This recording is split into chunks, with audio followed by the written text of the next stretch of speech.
Hello student, मैं सतीश कुमार। आप देख रहे हैं सतीश स्टडी पॉइंट। तो जैसा कि हमने पहले वीडियो में बहुपद के परिभाषा और पद के आधार पर बहुपद के जितने भी प्रकार थे उन सभी प्रकार के बहुपदों के बारे में हम लोग देख लिए थे। अब हम लोग बहुपद के प्रकार घात के आधार पर देखेंगे। जैसे कि पहले हम लोग देखे थे कि बहुपद को दो आधारों को बांटा गया है। पहला है वो पद के आधार पर, तो पद के आधार पर देखे थे कि बहुपद कितने प्रकार के होते हैं। तो बहुपद दो प्रकार के दो आधारों पर बांटा गया है, पहला पद के आधार पर और दूसरा का घात के आधार पर। तो पद के आधार पर एक पदी बहुपद, द्विपद बहुपद और त्रिपद बहुपद। ऐसे पद के आधार पर बहुपद निम्नलिखित प्रकार के होते हैं, लेकिन हम लोग तीन टर्म को देखे थे, तीनों प्रकार को देखे थे, एक पदी बहुपद, द्विपद बहुपद और त्रिपदी बहुपद। तो आइए आज हम लोग घात के आधार पर बहुपद के प्रकार देखते हैं कि घात के आधार पर बहुपद कितने प्रकार के होते हैं। घात के आधार पर बहुपद निम्नलिखित प्रकार के होते हैं। निम्नलिखित प्रकार के होते हैं। निम्नलिखित प्रकार के होते हैं। घात के आधार पर बहुपद निम्नलिखित प्रकार के होते हैं। पहला का नाम होता है शून्य घाती बहुपद। शून्य घाती बहुपद इसको हम लोग कहते हैं। शून्य घाती बहुपद किसे कहते हैं? इसको हम लोग जीरो पावर पॉलिनोमियल कहेंगे। जीरो पावर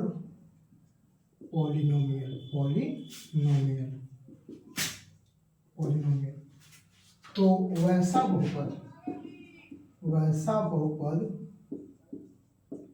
बहुपद जिसमें चर राशि का घात शून्य हो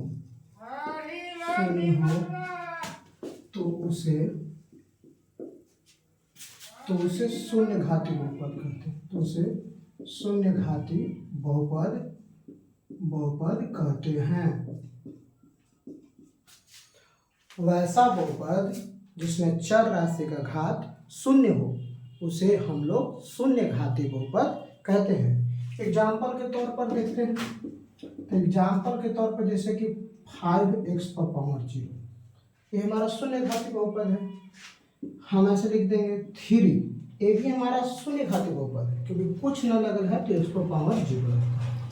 तो जितने भी पावर होते हैं जैसे कि -√2x पर पावर, जैसे कि 5x पर पावर 0, 3x पर पावर 0, -√2x पर पावर 0, ये सब जितने भी x के पावर, चर राशि के पावर जितने भी 0 हैं वो सभी एक प्रकार का शून्य घाती बहुपद होते हैं। तो हम लोग शून्य घाती बहुपद के बारे में समझ गए कि शून्य घाती बहुपद किसे कहते हैं, ठीक ना। तो वैसा बहुपद जिसमें चर राशि का घात शून्य हो उसे हम लोग शून्य घाती बहुपद कहते हैं। सभी के पावर पर शून्य है तो इसीलिए हम उसको क्या कहते हैं, शून्य घाती बहुपद कहते हैं। बहुपद के अगला प्रकार होता है हम लोग एक घाती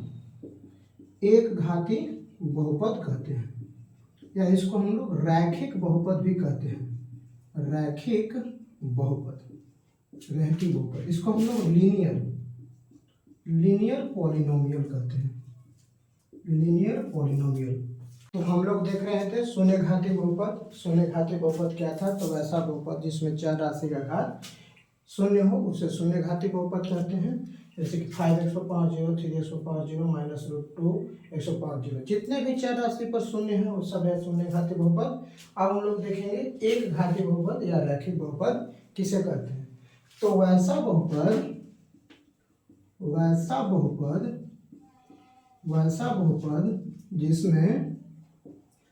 जिसमें चर राशि का घात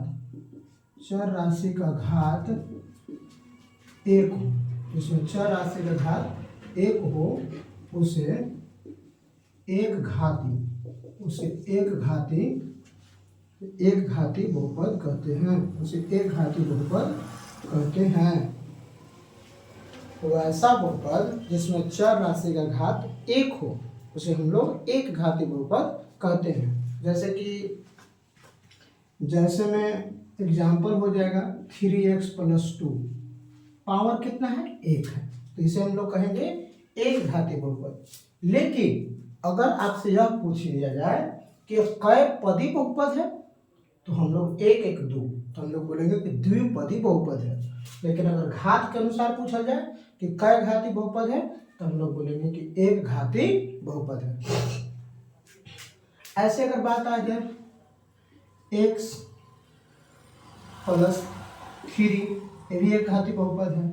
जैसे कि बोल दिया जाए कि 5x + 4, ये सब पावर कुछ है तो 1 है, इसलिए सब एक घातीय बहुपद है। जैसे कि 5x खाली बोल दिया जाए माइनस में 5x, तो ये सब क्या है एक घातीय बहुपद है। ये सब कैसा बहुपद है एक घातीय, क्योंकि सभी के पावर एक एक है। चर राशि के पावर अगर एक रहेगा तो उसी को हम लोग कहेंगे एक घातीय बहुपद। उसे हम लोग क्या कहते हैं एक घातीय बहुपद कहते हैं। चलिए अब हम लोग आगे देखते हैं द्विघात बहुपद।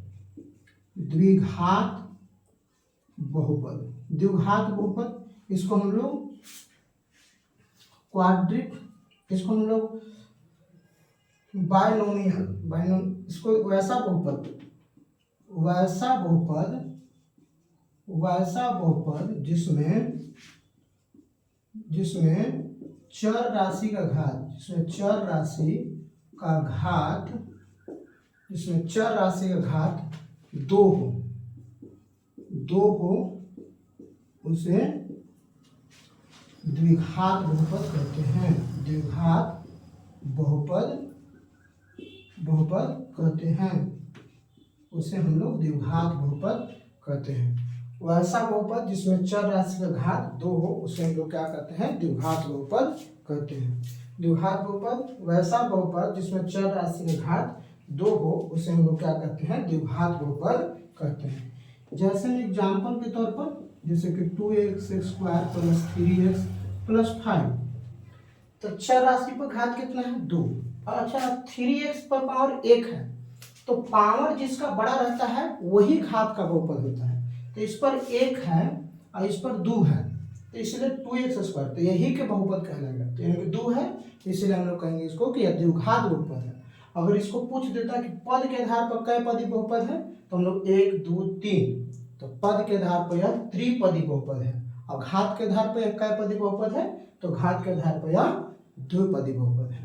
तो हम लोग एक शून्य घाती, एक पदी, एक घाती बहुपद, द्विघाती। जैसे कि एक और एग्जाम्पल ले लीजिए -3x² + 4 - 5, ये क्या है हमारा पावर पर क्या है 2 है, इसे हम लोग क्या कहेंगे द्विघाती बहुपद, द्विघाती बहुपद कहेंगे। और कौन पदी बहुपद कहेंगे, तो 1 2 3, तो हम इसको कहेंगे त्रिपदी बहुपद। और कै घाती बहुपद कहेंगे, तो हम इसको द्विघाती बहुपद कहेंगे। तो हम लोग द्विघाती, शून्य घाती, एक घाती और द्विघाती बहुपद के बारे हम लोग समझ लिए। अब हम लोग चलते हैं त्रिघाती बहुपद के बारे में। त्रिघाती बहुपद क्या है?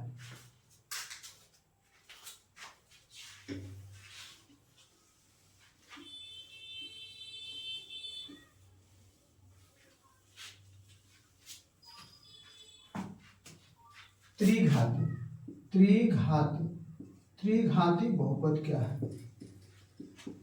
तो वैसा बहुपद जिसमें चर राशि का घात 3 हो, उसे त्रिपदी बहुपद कहते हैं। उसे त्रिपदी बहुपद कहते हैं। एग्जाम्पल के तौर पर जैसे कि a³ + bx² + cx + d, ये हमारा। तो देखिए पावर चर राशि पर पावर कितना है 3 है, तो इसी को हम लोग क्या कहेंगे त्रिपदी बहुपद कहेंगे। तो इसी को हम लोग क्या कहेंगे त्रिपदी, ax³ + bx² + cx + d। तो चर राशि पर घात 3 है, इसीलिए हम इसको क्या कहेंगे त्रिपदी बहुपद कहेंगे। अब हम लोग देखते हैं कि कै पदी बहुपद है, तो 1 2 3 4, तो यह 4 पदी बहुपद है। अगर ऐसे रहेगा x³ रहेगा, तो इसे हम कै पदी बहुपद कहेंगे तो हम इसको एक पदी बहुपद कहेंगे। लेकिन अगर पूछ देगा कि कई घाती बहुपद है तो हम इसको बोलेंगे कि यह त्रिघाती बहुपद है। ऐसे एक और एग्जाम्पल दे देगा कि -x³ माइनस में x², यह कई पदी बहुपद है, हम बोलेंगे कि यह द्विपदी बहुपद है। लेकिन पूछेगा कि कई घाती बहुपद है तो बोलेंगे कि यह त्रिघाती बहुपद है। तो हम लोग बहुपद के बारे में शून्य घाती, एक घाती, द्विघाती और त्रिघाती, घात के आधार पर भी बहुपद के प्रकार हम लोग देख लिए कि किस प्रकार से बहुपद के प्रकार होते हैं। तो अब हम लोग चलते हैं कि आखिर बहुपद के सवालों को हम हल किस प्रकार से कर सकते हैं। तो हम कुछ सवालों को आप लोग को हल करने के लिए सिखाते हैं।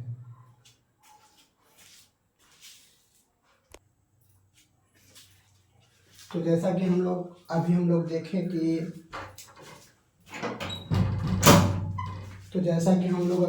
कि किस प्रकार से बहुपद क्या होते हैं, बहुपद को कितने आधारों पर बांटा गया है। तो बहुपद के दो आधारों पर बांटा गया है, पद के आधार पर और घात के आधार पर। पद के आधार पर एक पदी बहुपद देखें, द्विपदी बहुपद देखें, त्रिपदी बहुपद के देखें, ऐसे आगे बढ़ते जाता है। और हम लोग घात के आधार पर भी देखें कि शून्य घाती बहुपद क्या है, एक घाती बहुपद क्या है, द्विघाती बहुपद क्या है और त्रिघाती बहुपद क्या है। तो इन सभी प्रकार के परिभाषाओं को हम लोग समझ लें तो हम लोग पारी से बहुपद के सवालों को हल करने के लिए सीखेंगे। जैसे कि सबसे पहले हम लोग शुरुआत करेंगे कि एक पदी के बहुपद को, एक घाती के बहुपद को हम लोग किस प्रकार से हल करेंगे। तो एक घाती बहुपद है तो किसी भी बहुपद पर जितना घात रहता है उसका आंसर उतना ही निकलता है। जैसे कि एक घाती बहुपद रहेगा तो उसका आंसर एगो निकलेगा, द्विघाती रहेगा तो उसका आंसर 2 निकलेगा, अल्फा और बीटा। अगर 3 गो बहुपद रहे, अगर त्रिघाती बहुपद रहेगा तो उसका 3 गो शून्य निकलेगा, अल्फा, बीटा और गामा। उसी प्रकार 4 घाती बहुपद रहेगा तो 4 गो शून्य निकलेगा, 5 घाती बहुपद रहेगा तो 5 गो आंसर या 5 गो शून्य निकलेगा। तो इसी प्रकार तो सबसे पहले हम लोग एक घाती बहुपद के बारे में हल करने के लिए देखेंगे कि एक घाती बहुपद को किस प्रकार से हल करते हैं गुणनखंड को। फिर उसके बाद देखेंगे कि द्विघाती बहुपद को किस प्रकार से हल करते हैं। फिर देखेंगे कि त्रिघाती बहुपद को किस प्रकार से हल करते हैं। तो इन सभी प्रकार के क्वेश्चंस को हम लोग देखेंगे और उसके बारे में हम लोग समझने का प्रयास करेंगे। तो आइए हम लोग देखते हैं। तो क्वेश्चन नंबर फर्स्ट क्या कह रहा है। क्वेश्चन नंबर फर्स्ट है कि 2x + 3 है, 2x + 3 = 0। गुणनखंड करना है तो गुणनखंड का मतलब कि x का वैसा मान रखना है ताकि x का मान रखने पर 0 के बराबर आ जाए। तो हम कहेंगे कि वह संख्या गुणनखंड है, अन्यथा 0 के बराबर नहीं आता है तो वह संख्या गुणनखंड नहीं होता है। तो हमको x का वैसा मान खोजना है कि x का मान इस समीकरण में रखने पर पूरा 0 कर दे। गुणनखंड का मतलब यही होता है। तो हम लोग चलिए सबसे पहले x का मान देखते हैं। तो ये हमारा, अगर आप लोग से पूछ दिया जाए कि यह किस प्रकार का बहुपद है तो कहेंगे कि एक घाती बहुपद है, और कै पदी बहुपद है तो द्विपदी बहुपद है। ठीक, तो हम देखते हैं। तो +3 है, ऊपर जाएगा तो क्या होगा -3। अब ये 2 गुना में है तो गुना से जब ऊपर जाता है तो भागा में हो जाता है, तो -3/2, यानी कि हमारा x का मान मिल गया -3/2। तो ये हमारा हल हो गया। जैसे कि अगर हम लोग को दूसरा अगर क्वेश्चन का आंसर पूछ, अगर मान लिया जाए कि हमको यहाँ पर एक घाती को हल करना है, यहाँ पर क्वेश्चन नंबर हम लोग देखेंगे तीसरा देखेंगे। तो तीसरा क्या है, 2x + 4 है, 2x + 4 = 0। गुणनखंड कर रहे हैं तो 2x = -4 तो x = -4/2, तो 2 का 2 बार पढ़ेंगे तो 4 कट जाएगा, तो x = -2, हमारा -2 आंसर आ गया। तो जहाँ तक कि हमको समझ में आता है कि आप लोग को एक घाती बहुपद को सॉल्व करने में किसी प्रकार की ज़्यादा दिक्कत नहीं होता होगा। तो अगर आप लोग को दिक्कत ना है तो हम आगे बढ़ते हैं। तो द्विघाती के बहुपद को हम किस प्रकार से हल करेंगे इसके बारे में हम लोग देखते हैं। तो सबसे पहले द्विघाती के बारे में देखिए। तो द्विघाती बहुपद है x³ x² - 3 = 0। ये हमारा द्विघाती बहुपद है, क्योंकि x के पावर 2 है तो इसलिए हम इसको क्या कहेंगे, द्विघाती बहुपद कहेंगे। अब द्विघाती बहुपद है तो उसमें 2 गो शून्य दिखाई देगा। पहला शून्य देखिए, 2 का आंसर दिखाई देगा। तो -3 अगर ऊपर होगा तो क्या होगा, x² = 3।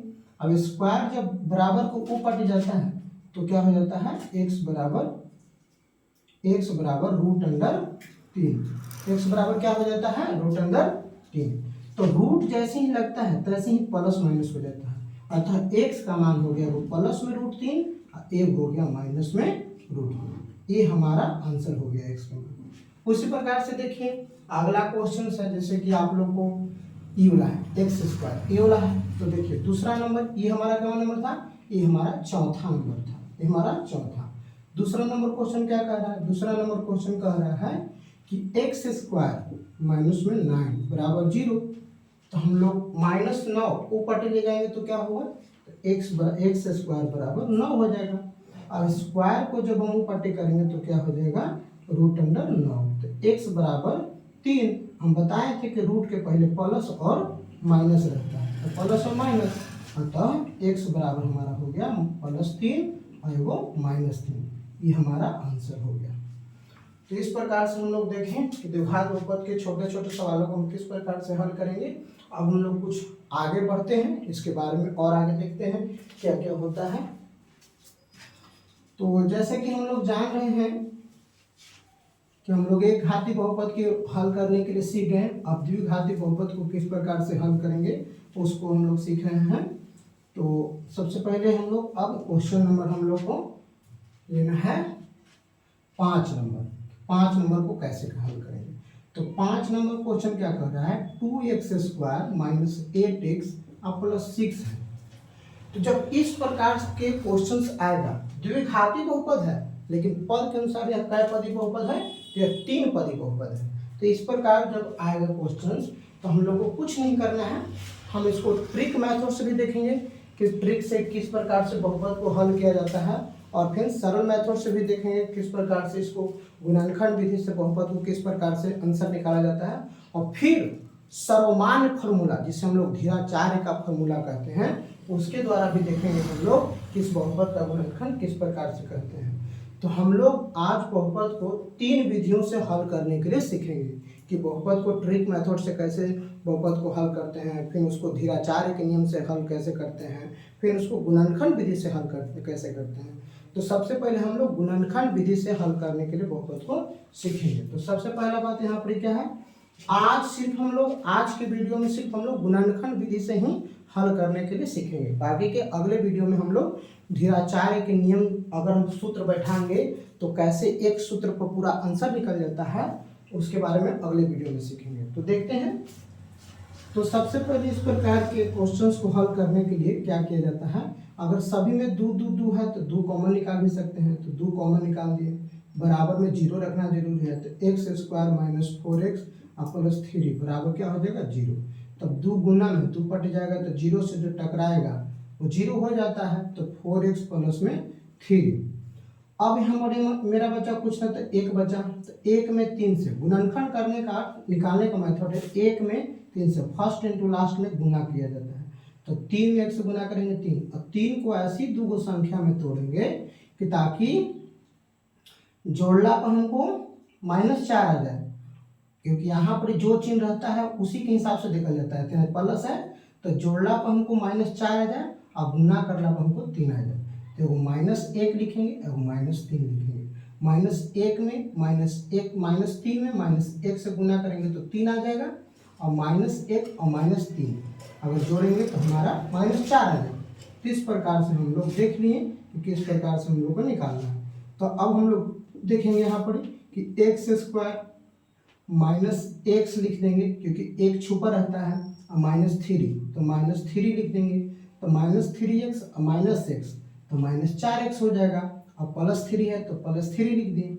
अब इसको गुणनखंड करेंगे तो x निकाल दिए तो x - 1 बचा। यहाँ कुछ नहीं था, x 2 x था तो 1 x निकला तो 1 x बचा, x में से 1 x निकल गया तो कुछ नहीं तो 1 बचा। अब इसमें से -3 निकाल लेते हैं तो एक में कुछ नहीं तो x बचा खाली। अभी प्लस और माइनस क्या हो जाएगा माइनस, इनका क्या बार पढ़ेंगे 3 आएगा तो 1 हो गया। अब यहाँ कुछ नहीं तो 0 है, तो एक रो में x - 1 है, एक रो में x - 1 है, तो x - 1 हमने कॉमन ले लिया, और x एक में बचा, एक में -3 बचा तो हमने 0 ले लिया। अभी हमारा गुणनखंड हो गया। अब इसको पर हम लोग क्या करेंगे, गुणनखंड हम लोग कर लिए। तो इस प्रकार से हम फिर सभी प्रकार के बहुपदों को हल करने के लिए सीखेंगे। अब हम लोग देखेंगे इसी मेथड को, इसी क्वेश्चंस को, जैसे कि 2x² माइनस 8x है अब प्लस में 6 है। तो अगर मान लीजिए कि इसका x का आंसर भी निकालना हो तो क्या करेंगे, ये वाला गुना है तो ऊपर जाएगा तो क्या होगा, इफ x माइनस 1 बराबर 0, क्योंकि गुना से ऊपर भागा में जाएगा तो पूरा को 0 कर देगा, तो x बराबर 1 आ जाएगा। अगर x माइनस 3 बराबर 0, क्योंकि अगर इसको ऊपर भेजेंगे तो 0 हो जाएगा, तब x माइनस 3 बराबर, तो x का मान 3 आ जाएगा। तो हमारा वही आंसर हो गया, वही आंसर हो गया। अब हम इसको देखेंगे ट्रिक मेथड से। तो ट्रिक मेथड से देखेंगे, सबसे पहले क्या करेंगे कि 2 को कॉमन निकाल देना है, x² माइनस 4x प्लस में 3, तो निकाल दिए। तो हम इसको फिर तोड़ेंगे वैसे ही, तो ये मेथड को, तो ई हमारा हो गया, तो एगो -1 में टूटा, एगो -3 में टूटा, 2 में टूटा, तभी तो -4 को तोड़ेंगे। तो जब इस प्रकार से 2 संख्याओं में तोड़ देंगे तो आंसर लिखना होगा, तो सब के खाली चिन्ह बदल करके हम लोग को आंसर लिख देना है। जैसे कि हम लोग लिखेंगे क्या, -1 है तो यहाँ पर हम +1 कर देंगे, अगर यहाँ -3 है तो हम लोग यहाँ +3 कर देंगे। तो ये हमारा ट्रिक मेथड से भी निकल गया। तो इस प्रकार से हम बहुपद के सवालों को हल कर सकते हैं। ठीक है, तो आप लोग के लिए हम आज इतना ही आप लोग को हम बताते हैं, क्योंकि आगे का आप लोग को जो 6वां, 7वां, 8वां, 9वां और 10वां जो क्वेश्चंस है वो आप लोग को होमवर्क के रूप में छोड़ दिए हैं, और आप लोग अपना अपना बना करके और कमेंट में आंसर लिखिए जरूर, ठीक ना। यदि आप हमारे इस वीडियो को देख रहे हो तो वीडियो कैसा लगा आप हमें कमेंट में भी लिख सकते हैं। अगर मेरा चैनल आप लोग को अच्छा लग रहा है तो आप लोग उसको सब्सक्राइब करें। तो इसी प्रकार के और भी वीडियो चाहते हैं तो आप मेरे वीडियो को लाइक करें। थैंक यू, धन्यवाद।